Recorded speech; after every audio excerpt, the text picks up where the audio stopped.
Here to react are Michigan Congresswoman Lisa McClain and Missouri Congressman Jason Smith. Thank you both for being here this morning. Really appreciate it. Congresswoman, let me start with you. Is there more that can be done? It's good to see these red states doing it. Is there anything that can be done at the federal level, should be done, to incentivize people to go back to work? Well, actually, there's less that should be done. Let's get people back to work. I can speak for my district.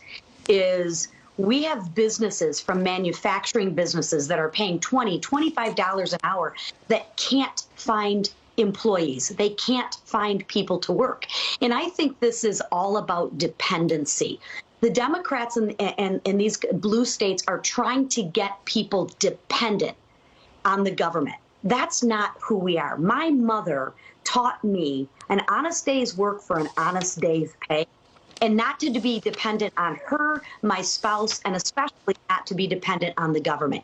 Get back to work. Representative Smith, Joe Biden says there's no measurable impact of this extension of unemployment. What say you? Look at Joe Biden's jobs report yesterday. That is the measurable impact that shows exactly what kind of disaster that these extra benefits have. When you look in Southeast Missouri, where I represent, folks aren't able to find employees because they're making over $20 an hour to stay at home and not working. That's unacceptable.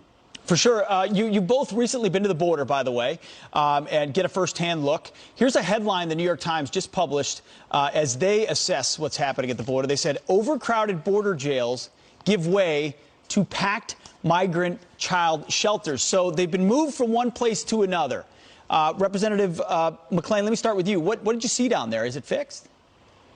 It's far from being fixed. In fact, the policies of the Biden administration, I would argue, are incenting modern-day slavery. We have two issues at the border. One is the the cartels are actually running the border. You don't get across the border unless you pay a cartel a minimum of $7,000 per person to get across the border. And what does that do? How are they going to pay that $7,000 per person back? They're not. They're going to become indentured servants.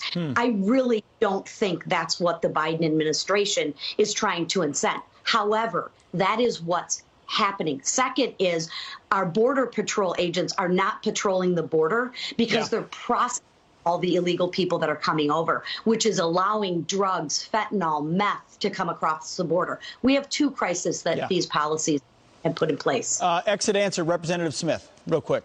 You know, Joe Biden and Washington Democrats campaigned on open borders. What we saw was not open borders. We saw no borders.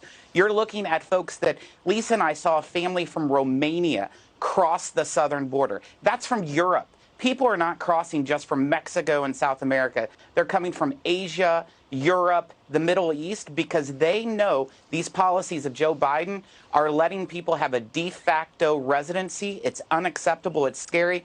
All that they have to do is pay the criminal cartel and they can cross the southern border. Representative McClain and Representative Smith, thank you so much for your time this morning. Thanks, Pete. You got Great it. to be with you.